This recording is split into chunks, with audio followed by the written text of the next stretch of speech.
Olá a todos e todas, eu sou Gustavo Amorim, sou médico de família aqui no Sírio-Libanês. Eu vou falar um pouquinho sobre a implementação do nosso processo de revisão de registros médicos. Primeiro, é importante pensar, por que precisa ter um fluxo de revisão de registro, por que é importante, e isso parte da importância do próprio prontuário médico, né? Então, o prontuário, ele é o nosso documento que registra o nosso trabalho enquanto profissionais de saúde, e mais do que isso, ele conta a história do paciente, né? Então, como repositório da história do paciente, ele pode ser um facilitador ou um fator de confusão no processo de decisão clínica, repercutindo diretamente na nossa conduta e, por consequentemente, no desfecho gerado no nosso cuidado. E o prontuário é fundamental na comunicação da equipe, né? Seja pontualmente, ali no tempo presente, ou no decorrer do tempo, pensando que o mesmo paciente ele pode ser visto por diferentes profissionais, né, durante o seu acompanhamento na atenção primária.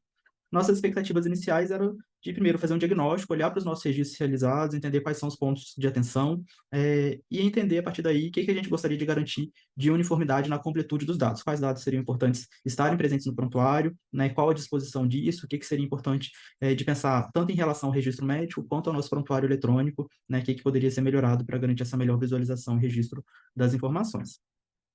Como que a gente entendeu que seria possível? Fazer um formulário estruturado, né, então, que fosse aplicado em consultas selecionadas, em registros selecionados, né. Esse formulário estruturado ele foi feito a partir de uma revisão de literatura, onde a gente olhou para os pontos relacionados ao registro orientado por problemas, as premissas legais relacionadas ao registro médico e os padrões de qualidade da Joint Commission International, que é uma certificadora internacional que olha para os serviços de saúde e que tem uma certificação específica para a PS, né, que tem alguns pontos bem interessantes relacionados ao registro médico. A partir da elaboração desse questionário, a gente fez algumas aplicações deles, do questionário em alguns registros, e fomos alinhando ali, né, com os profissionais que estavam aplicando para entender o que fazia sentido, o que não fazia sentido, o que precisaria ser melhor delineado, né, e calibrando mesmo a ferramenta. O formulário é um formulário objetivo, né, em que cada pergunta ela pode ser respondida com as alternativas de adequado, parcialmente adequado, inadequado ou não se aplica, né. Na frente de cada uma dessas alternativas, a gente entendeu que precisaria ter uma frasezinha ali contendo delineamento para entender o que significaria cada coisa. E também no decorrer do desenvolvimento da ferramenta, a gente achou que seria interessante que não fosse olhado apenas para o registro, mas também para a qualidade das condutas, da prática clínica ampliada, né, se tem registro de componentes do método clínico centrado na pessoa, se as condutas estão de acordo com a medicina baseada em evidências, com os nossos protocolos institucionais, para a gente também garantir a qualidade da assistência, não só pensando no registro. Esse registro hoje, né, como é feito? Cada mês, os médicos responsáveis técnicos das unidades, eles recebem uma lista de consultas que são selecionadas de maneira aleatória pelo time de dados aqui da instituição, e eles aplicam esse questionário através de uma plataforma chamada RedCap, que é uma plataforma de pesquisa, e esses dados eles vão para um BI, onde a gente tem alguns indicadores. Então, cada pergunta do formulário gera um indicador específico, e a gente tem esse indicador geral, que é a conformidade do registro médico, onde a gente separa aí em adequação alta, intermediária e adequação baixa. O objetivo final é que mais de 90% estejam com adequação alta, que a gente considera a partir de 70%, né?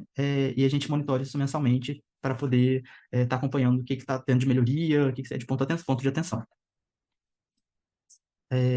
Então, hoje a gente entende que a padronização do processo de avaliação de registros através de um formulário estruturado ou de alguma outra ferramenta ajuda a gente a manter uma uniformidade, né, nessa avaliação e assim identificar algumas oportunidades para feedback, para guiar a estratégia de educação permanente, identificando os pontos que estão aparecendo, né? Então, é sempre interessante pensar que o prontuário é um reflexo direto ali da assistência, né? E que tá muito relacionado com o que está acontecendo no dia a dia mesmo, né? Então, muitas vezes o prontuário que está em déficit ali de informações importantes é resultado de um sistema que às vezes não está ideal, é resultado às vezes de uma pressão assistencial que está aumentada, né? Então, são N fatores para além apenas do profissional que estão relacionados com a qualidade do registro médico e que são pontos para a gente entender e guiar tanto a estratégia de gestão quanto a estratégia de educação permanente e melhorar continuamente aí o cuidado.